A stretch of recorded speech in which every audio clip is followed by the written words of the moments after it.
I'm Marie from Humblebee and Me, and today we are making something that is gorgeous for winter. This is a coconut sticky lip balm. Several years ago, I shared a really simple lip balm on Humblebee and Me. It's just a blend of basically equal parts beeswax and coconut oil. And for as simple as that lip balm is, it has been an absolute staple for me. It's got just enough kind of tack to it that it stays put. So on those super dry winter days, you can really get it on there and it'll stay there, trapping in moisture and helping your lips not feel like they're gonna just like pack their bags and go somewhere warmer and more humid with or without you. When I first made that lip balm, I really wasn't very crazy about sticky lip balms, but I very quickly found that it worked so well. It worked better than any of my glossy lip balms when my lips were just like in absolute uproar. So I now really associate that kind of tacky lip balm feeling with, hey, this lip balm is working. And so if you really hate sticky lip balm, but you also have really dry lips, I'm hoping you'll kind of get there too. You'll get to the point where you're like, that is efficacy in action. If sticky lip balm is really not your thing though, I have shared many different lip balm formulations over the years. I really love my Naked lip balm. It is absolutely gorgeous and is definitely not sticky. So I'll link to that in the description box below. This formulation is really simple. It has just 4 ingredients and 3 of them are key, and I really don't recommend substituting them. Those ingredients are beeswax, cocoa butter, and coconut oil. They comprise over 99% of this formulation. So please don't change any of them around. You could use refined or unrefined of any of those ingredients, but I really recommend using unrefined because then you get the honey scent of the beeswax, the chocolatey scent of the cocoa butter, and the gorgeous tropical mouth-watering scent of the coconut oil, and it all comes together in this gorgeous combination. Making these is crazy easy. We'll melt together the heated phase, quickly add the vitamin E after taking them off the heat, pour everything into the tubes, let it set up, and you are done. These make beautiful gifts, fantastic stocking stuffers, and just the kind of thing to have in like every purse and pocket and desk and bedside table throughout the dry winter. Come on, let's get started. We'll begin by combining our heated phase ingredients in a small heat-resistant glass measuring cup. So I've chosen this one over a beaker because it is nice heavy glass, got good high heat capacity, and it'll give us a little bit more time to pour the lip balm before it sets up.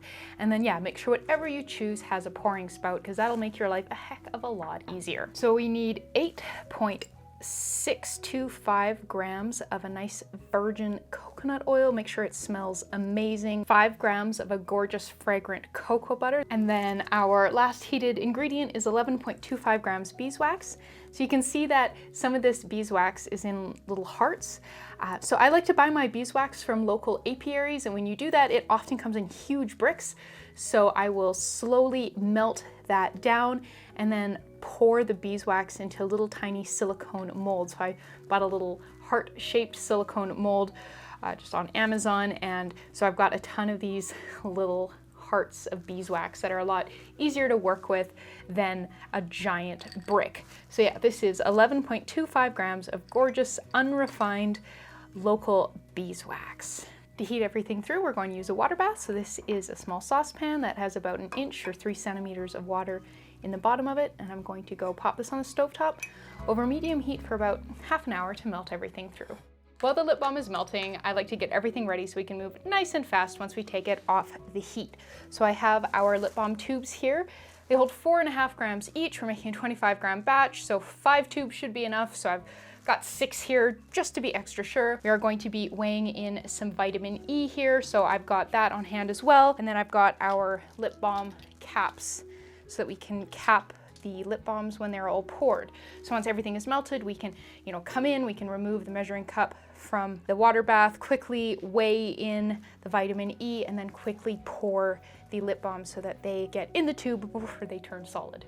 All right, let's do this. Quickly pull that out, dry it off, pop it on the scale.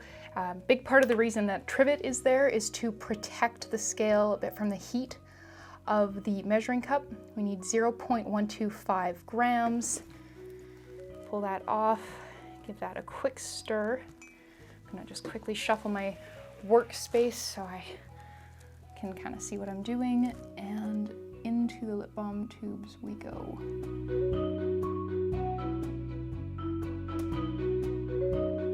Sweet. So now we just need to leave those to set up. For a bit of a cleanup tip, before the lip balm in this measuring cup and on the spatula gets really hard, grab a paper towel and wipe everything down. This will make cleanup so much easier. Really waxy things are like the hardest things to clean up. And so if you can get as much of the wax and the oil out of here before you get in there with water and detergent, your life will just be so much easier. So you can see that's like kind of practically clean. That is what we want it to be before we take it and try to wash it. Once the lip balms have set up, you can cap them. And then I like to wipe the tubes down with a bit of paper towel that's been misted with some isopropyl alcohol. This helps take any kind of greasy bits off the outside of the tube so that labels stick to them better. For labels, I'm going to use some of these custom Humblebee and Me stickers I had printed up from Sticker Mule. I'll throw my Refer a Friend link down there if you want to have some stickers printed up. I've been pretty happy with these.